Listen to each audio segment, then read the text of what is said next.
दोस्तों पाकिस्तान की तकरीबन 60 से 70% आबादी विलेजेस में रहती है और जो लोग विलेजेस में रहते हैं पिंडा वाले वो सब जानते होंगे कि हर गांव में कोई ना कोई फफे कुटनी माई रहती है और उसका काम यही होता है कि उसकी झूठी खबर उसको देनी, उसकी झूठी खबर उसको देनी, किसी ना किसी तरीके से अपना वजूद बनाने के लिए कहीं ना कहीं आग ज़रूर जलाई रखनी है। मैं उन माइयों के बारे में नहीं बताने वाला, मैं आज आपको पाकिस्तान की डिजिटल सोशल मीडिया की फफे कुटनी अम्मा के बारे में बताने वाला हूँ जिसका नाम है डॉक्टर अफान कैसर। उनको डिजिटल फफे कुटनी मैं क्यों कह रहा हूँ ये मैं आगे चल के आपको बताता हूँ, लेकिन उससे पहले चैनल जरूर सब्सक्राइब कर लें यार। कंटेंट पे बहुत मेहनत करता हूँ लेकिन मोस्टली लोग जो वीडियो देखते हैं वो चैनल को सब्सक्राइब किए बिना चले जाते हैं।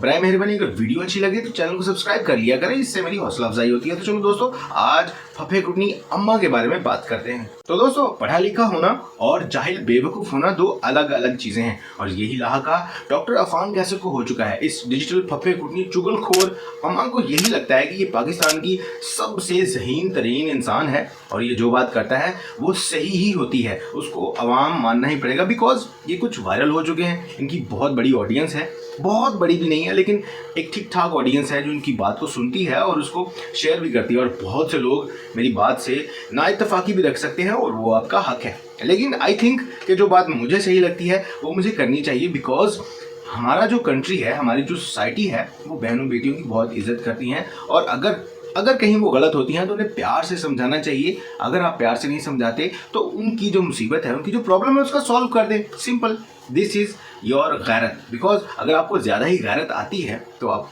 जिससे आपको प्रॉब्लम है, कोई व्लॉगर है, कोई टिकटॉकर है, तो आप उसके घर के मसाइल हल कर दें और उसको कहें कि जी ये मेरी गैरत गवारा नहीं करती तो आप ये पैसे पकड़ें और ये काम छोड़ दें। लेकिन इस डिजिटल फफे गुडनी अम्मा का काम यही है कि आए दिन जो मशहूर होता है सोशल मीडिया पर, वो चाहे टिकटॉकर हो, चाहे व्लॉगर हो, चाहे यूट्यूबर हो, उसके खिलाफ इन्होंने वीडियो जरूर डाल देनी होती है। और खासतौर पर औरतों की तो बहुत ज़्यादा मुखालफत कर रहे हैं। आई थिंक ये पाकिस्तान के दूसरे खलीलुर रहमान पैदा हो चुके हैं। तो दोस्तों अगर बात करें डॉक्टर अफान कैसर की तो ये एक बेहद निहायत पढ़ी लिखी और सुलझी हुई फैमिली से ताल्लुक़ रखते हैं। इनके पेरेंट्स दोनों ही डॉक्टर्स हैं, ये भी डॉक्टर हैं, उनकी मिसेज भी डॉक्टर हैं जो बहुत ज़हीन है। लेकिन दोस्तों पहले जब ये सोशल मीडिया पर आए तो ये हेल्थ के मतलब आपकी सेहत के मतलब टिप्स देते थे, मुख्तलिफ बीमारियों के बारे में बताते थे, उनसे बचने की तदाबीर बताते थे।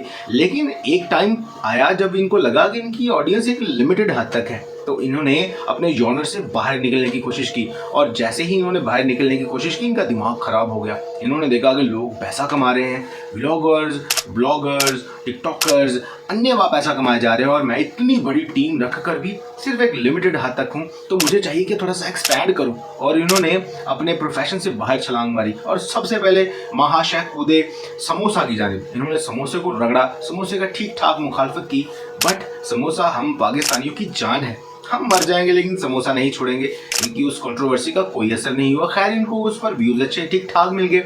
उसके बाद वो फास्ट फूड के पीछे पड़ गए जिसमें इन्होंने लगातार पराठे को रगड़ा और लाहौर में जीला चने वालों को भी इसने रगड़ा, उसकी शॉप बंद करवा दी, उसके बच्चों की बददुआएं ली। उसके बाद जनाब का दिमाग अभी भी नहीं थका था तो जनाब जो मसरूफ़ हैं हमारे फफे कुटनी डिजिटल अम्मा, ये तरबूज के ऊपर कूद पड़े और तरबूज की इन्होंने ठीक ठाक कंट्रोवर्सी की। बट तरबूज से प्यार करने वाले और उसका जो व्यापार करते थे वो लोग इसके सर चढ़ गए और सबने साबित किया कि कुछ भी नहीं होता। खैर वो टाइम गुजर गया लेकिन इन्होंने वहाँ पर भी खूब तनकीद का सामना किया। अब यहाँ पर इनको लगता है कि मैं पढ़ा लिखा इंसान हूँ, समझदार हूँ, डॉक्टर भी हूँ, मैं पाकिस्तान का सबसे बड़ी डिजिटल फफे कुटनी अम्मा हूँ, तो इस तरह से मैं लोगों की बातों तो नहीं सुनूंगा। मैं एक वीक पॉइंट ढूंढता हूँ और वहाँ पर लोगों को टारगेट करता हूँ। और इन्होंने ठीक हम लोगों का वीक पॉइंट टच किया गैरत और इज़्ज़त के नाम पर, जहाँ पर इन्होंने उन लोगों को पकड़ा जो पाकिस्तान में सबसे फेमस थे, लाइक व्लॉगर्स और टिकटॉकर्स। इन्होंने लगा कि हाँ गैरत के नाम पर अगर मैं लोगों को जोड़ूंगा तो मुझे व्यूज़ भी मिलेंगे, इज्जत भी मिलेगी, अच्छे कमेंट्स भी मिलेंगे और पैसा भी ठीक ठाक मिल जाएगा। तो जनाब इसी तरफ चल पड़े क्योंकि इनको लगा कि इतनी बड़ी टीम रख कर भी मैं उतने पैसे नहीं कमा रहा जहाँ पर व्लॉगर्स और टिकटॉकर सिर्फ एक फ़ोन रख कर, ना कोई एडिटिंग ना कुछ, सिर्फ एक व्लॉग बनाते हैं, जस्ट अपलोड करते हैं और लोग धड़ाधड़ उन पर मिलियंस पे व्यूज़ देते हैं। इनको लगा कि ये सॉफ्ट टारगेट है और इनको टच करूंगा तो इनके सर्च इंजन में मैं भी आऊँगा। तो वही हुआ, जनाब समझदार थे, होशियार थे, चालाक बंदा है बड़ा भाई, कामयाब भी हो गया। इसी तरह इसने ये सारा रैकेट बनाया और सबसे पहले इन्होंने व्लॉगर्स को चुना। डक्की भाई और एस्ट्रोलॉजी को इन्होंने रोस्ट किया, इतना रोस्ट किया कि इनकी ऑडियंस दिनों में बढ़ गई। जो हम में बहुत ज़्यादा गैरतमंद लोग हैं, इन्होंने कुछ करना कराना तो होता नहीं, कमेंट में आगे गालियाँ शालियाँ बुरा भला कहना वही करना होता है, क्योंकि जब पैसा कमाए ना तो समझ आती है, फिर वो ये नहीं देखती कि कोई लड़की है या लड़का। इसलिए आज की सोसाइटी में सबको काम करना पड़ता है, हर एक का प्रोफेशन है। लुक, सोशल मीडिया सिर्फ एक इंटरफेस का नाम है, जहाँ पर आपको लोगों की इंटेंशंस चाहिए। उसके लिए हर बंदा कोई ना कोई जद्दोजहद करता है। कोई अच्छा कंटेंट बना रहा है, कोई बुरा कंटेंट बना रहा है, दैट्स अप टू यू। वो उस बंदे पर है और उस पर देखने वालों पर है।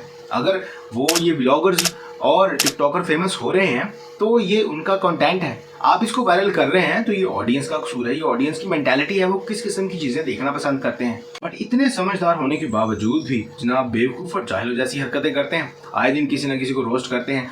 डकी भाई को खूब रोस्ट किया, हालांकि उसकी बहुत मेहनत है, वो बहुत ट्रैवल करता है, वीडियोज़ पर बहुत ज़्यादा मेहनत भी करता है, एडिटिंग भी वो ठीक ठाक करता है। इसके बाद एस्ट्रोलॉजी, वो बहनें, उनका कोई भाई नहीं है लेकिन वो मेहनत करती हैं व्लॉग पे। इवन के वो भी डॉक्टर्स हैं लेकिन वो भी इनकी तरह मीडिया प्रोफेशन में है, उनका पैशन है, ये वो करते हैं और लोगों ने उनको हाइप दी है। लेकिन जनाब को वो हजम नहीं होती और जनाब आ जाते हैं, लो जी हमारी बहनों को, हमारी बेटियों को ख़राब कर रहे हैं। मेरा ये मानना है कि अगर आप अपने बच्चों की तरबियत अच्छी करते हैं, उनको सही से लुक आफ्टर करते हैं, तो बुराई हर जगह है, आप कहीं से भी अपने बच्चों को बचा नहीं पाएंगे। इवन के आपको इसका सीधा सीधा मतलब ये है कि आपको अपनी तरबियत पर यकीन नहीं, अपने बच्चों पर यकीन नहीं है। Because I don't think so कि व्लॉग्स कोई बुरी चीज़ है। टिकटॉक का कह सकते हैं क्योंकि उसमें बहुत सारा गलत कंटेंट आ रहा है, उसको अपोज भी करना चाहिए। बट व्लॉग्स में ऐसा कुछ भी नहीं है, वो भी फिर आपकी और आपकी बच्चों की चॉइस है कि आप उनको क्या देखना सिखाते हैं, आपकी मोटिवेशन क्या है, आप उनकी इंस्पिरेशन उनको क्या दे रहे हैं, ये सारा कुछ आप पर है। लेकिन इसके बावजूद भी एस्ट्रोलॉजी को उन्होंने लगातार रोस्ट किया और सबसे बड़ी तकलीफ इनको तब हुई जब फातिमा नामी एक टिकटॉकर लड़की ने एक ही रात में 6 लाख रुपया कमा लिया। उस बेचारी गरीब को किसी ने लाइव मैच में 3 लाइन गिफ्टिंग कर दी और वो पाकिस्तानी तकरीबन 6 लाख के राउंड अबाउट बनता है। इनको कहीं से पता चल गई और हमारे कुछ गैरतमंद यूट्यूबर और अफान कैसर साहब उठते हैं और ले जी आपकी बेटियों की तबाही आ गई, हमारी सोसाइटी चलने आ गई, हमारी सोसाइटी तबाह हो रही है। ओ भाई, इससे तबाह होगी जो आप कर रहे हैं, जो आप आग लगा रहे हैं, उससे तबाह होगी। समझाएं ये कि अपने बच्चों की तरबियत करें, उन्हें मोबाइल से दूर रखें, बुक्स की तरफ लाएं। This is a good social medias worker. लेकिन खैर, ये वो लिबादा है जो हर इंसान ओढ़ता है। ख़ासतौर पर ये जो लोग अपने आप को ज़्यादा अच्छा दिखाने की कोशिश करते हैं, वो यही लिबादा ओढ़ते हैं और दूसरों को गंदा दिखाकर खुद अच्छे बनकर हमारे वीक पॉइंट को टच करते हैं और हमारी इंटरेक्शन लेते हैं, हमारे व्यूज़ लेते हैं, हमसे कमेंट्स लेते हैं और ठीक ठाक पैसा बना रहे हैं। और यही इनको तकलीफ़ है कि हम इतनी मेहनत करते हैं लेकिन ये चंद यूट्यूबर्स हैं, ब्लॉगर्स हैं, टिकटॉकर्स हैं, अन्य वहाँ पैसा बनाई जा रहे हैं। इसलिए इनकी वही हरकत डिजिटल फफे कुटनी अम्मा जैसी है जो मोहल्ले में किसी की खुशी बर्दाश्त नहीं करती। इनसे भी ये बर्दाश्त नहीं होती। लोग, हर बंदा अपना काम करता है, वो अच्छा है या बुरा है। आपको किसी के बुरे काम से कोई एतराज़ है तो उससे बात करें, उसकी ज़रूरत को पूरा करें, then you can stop him, you can criticise him. But यहाँ पर कुछ और ही गेम चल रही है। लोग पढ़े लिखे जाहिल, मैंने इसलिए इनको कहा था। अगर इनकी बात कर लें तो इन्हीं की बीवी के अगर आप जितने भी वीडियोस देखें, कहीं पर भी दुपट्टा नहीं है। हालांकि हमारी सोसाइटी में इस चीज़ को बहुत ज़्यादा प्रायोरिटाइज किया जाता है और ये फिर पढ़े लिखे हैं, डॉक्टर हैं, लेकिन कभी भी आप इनकी बीवी के सर पर दुपट्टा नहीं देखेंगे, जो एक हया का पर्दा माना जाता है हमारे यहाँ। उसके बाद अगर देखें, एक शो में इन्होंने बाकायदा इंटरव्यू में इन्होंने बताया कि मैं और मेरी बीवी जब साथ रहते हैं तो हम साथ सोते नहीं हैं। हमारे 2 घर हैं, एक मुल्तान में और एक लाहौर में। हर दोनों घरों में हमारे बेडरूम्स अलग अलग हैं। इसका क्या मतलब है? उनका कहना है कि 8 साल हमारी शादी हो गई लेकिन 4 साल हम अलग रहे हैं और 4 साल जब साथ रहते हैं तो हम साथ सोते नहीं हैं, हमारे बेड अलग अलग हैं। हम एक दूसरे को स्पेस देते हैं ताकि हम एक दूसरे के जो साथ वक्त गुजारते हैं तंग आ जाते हैं, आवाज़ार हो जाते हैं, फिर थोड़ा सा दूर हो जाते हैं। ये इंडिपेंडेंस है, ठीक है। जो हमारी सोसाइटी का आई थिंक खिलाफ है। जो लोग समझने वाले इस बात को समझ सकते हैं कि अगर व्लॉगर्स ख़राब कर रहे हैं तो ये बंदा सोशल मीडिया पर बैठकर एक जो यूथ आइकॉन है, ये ऐसा मैसेज देगा, ऐसा इंटरव्यू देगा तो उस पर हमारी यूथ पर क्या असर होगा, हमारी बच्चियों पर, हमारे बच्चों पर उसका क्या असर होगा। क्या हमारे बच्चे फिर ऐसे यूथ आइकन को देखकर अपने आइडियलिज्म सेट नहीं करेंगे? क्या वो ये नहीं करेंगे कि वो भी कहेंगे कि लो जी मैं अपने मियाँ से अलग सोऊंगी, वो अलग कमरे में सोएगा, मैं अलग कमरे में सोऊंगी? Is it make any sense? ये सीधी सीधी तलाक बनती है। तो क्या लगता है आपको? अगर आप में कोई सेंस नाम की चीज़ है तो कमेंट सेक्शन में ज़रूर बताइएगा कि एक्चुअली में ये वाकई डिजिटल फफे कुटनी अम्मा है या मैं गलत कह रहा हूँ। आपकी राय का मैं इज्जत करूंगा, लेकिन कमेंट सेक्शन में अपनी राय का इजहार जरूर कीजिएगा। वीडियो पसंद आई तो चैनल को लाइक शेयर सब्सक्राइब किए बिना मत जाइएगा। मिलते हैं अगली वीडियो में, तब तक अपना ख्याल रखें, डिजिटल फफे कुटनी अम्मा से बच कर रहें। खुदा हाफिज।